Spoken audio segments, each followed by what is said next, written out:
Welcome back. Philippine police have killed 32 people in drug raids thought to be the highest death toll in a single day in the country's war on drugs. The raid took place over 24 hours on Tuesday in Bulacan province, north of the capital Manila. The police says that those killed were suspected drug offenders who were armed and resisted officers. Thousands have been killed since President Rodrigo Duterte launched its controversial war on drugs in 2016. The campaign aimed at wiping out the drug trade has attracted intense international criticism over the number of deaths Mr. Duterte has in the past sanctioned extrajudicial killings. Tuesday's operation, which lasted from midnight to midnight, comprised dozens of raids carried out across Bulacan. More than 100 people were arrested and officers seized illegal drugs and arms in the raids.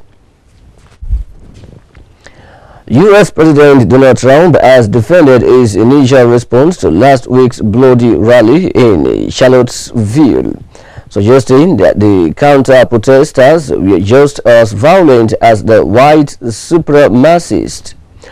On Saturday, thousands of white supremacist KKK members and neo-Nazis descended on Charlottesville for a unit the right rally as the march soon turned into violence. A 20-year-old man plowed a vehicle into a group of anti-hate demonstrators protesting against the white supremacist rally, killing a woman and injuring 20 others. Trump first blamed the violence on many sides, but after pressure against him piled up, he declared Monday that racism is evil, singling out white supremacists, neo-Nazis, and a Ku Klux Klan for the violent rally. However, on Tuesday, the president returned to his highly criticized initial response. The president's remarks raised questions about his own personal views of racial tensions in the U.S., provoking bitter criticism from members of his own party. Also, Rep. Charlie Dent, a Republican from Pennsylvania, says Trump must stop the moral equivalency. Also, House Democratic leader Nancy Pelosi also slammed Trump's response as the only one side to be on whom a white supremacist mob brutalizes and models in America. Now we join Anna for some sport news.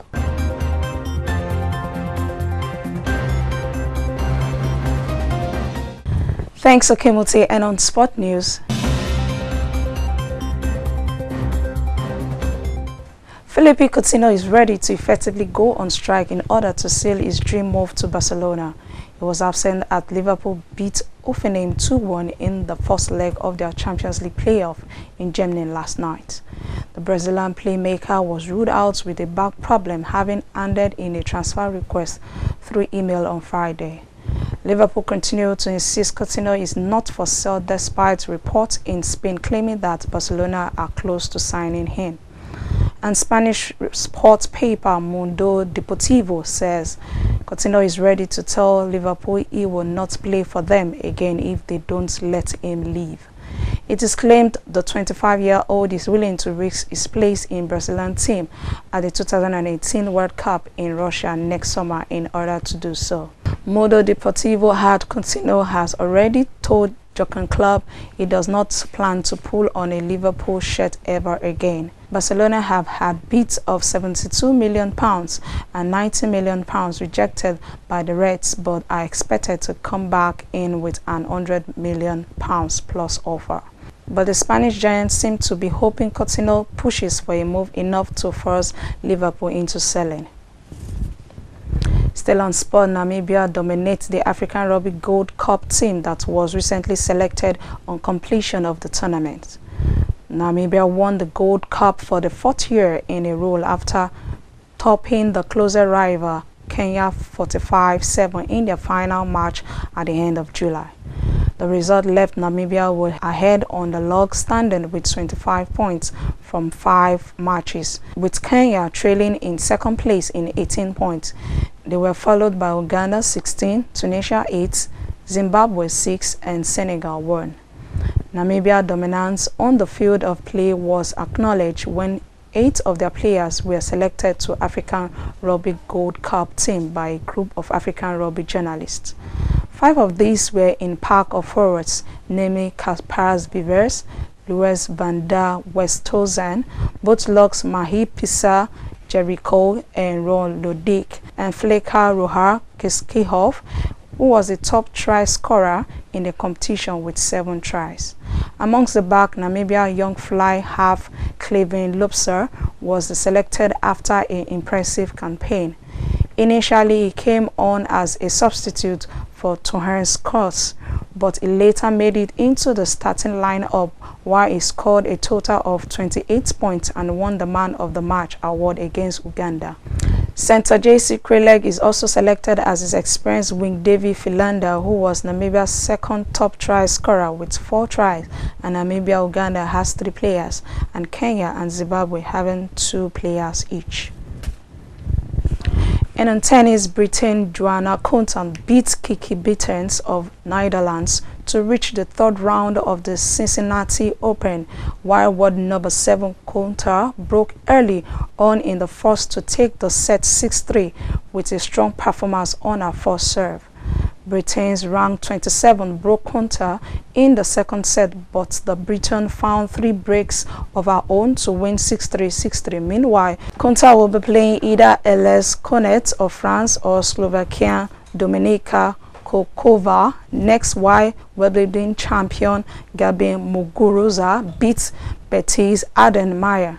Spain Muguruza saw off the Brazilian 6-2, 6-0 and will face either Russia Darian Kaskatina or American Madiski to round 3. World number 2 Simona Halep beat American qualifier Taylor Townsend 6-4, 6-1. Romania Halep plays the winner of Anastasia Sevitova and Roberta Vashi in the 3rd round before a possible meeting with Konta in the quarterfinal. Earlier in the day, Wimbledon 2017 finalist and world number 9 Venus Williams beat fellow American Alison Risky 6-2, 6-0 to ease into the 2nd round. But this year, French Open winner Jelena Optapeko was beaten 6-4, 6-4 by the world number 85 Alexandra Kronik of Serbia. And the world number 10 Agnieszka Radwanska also failed to progress beyond the 1st round after being knocked out by Germany Julia Georges 6-4, 6-4. And that's it on our sport bulletin. Let's join Ogale Mafro for the top stories.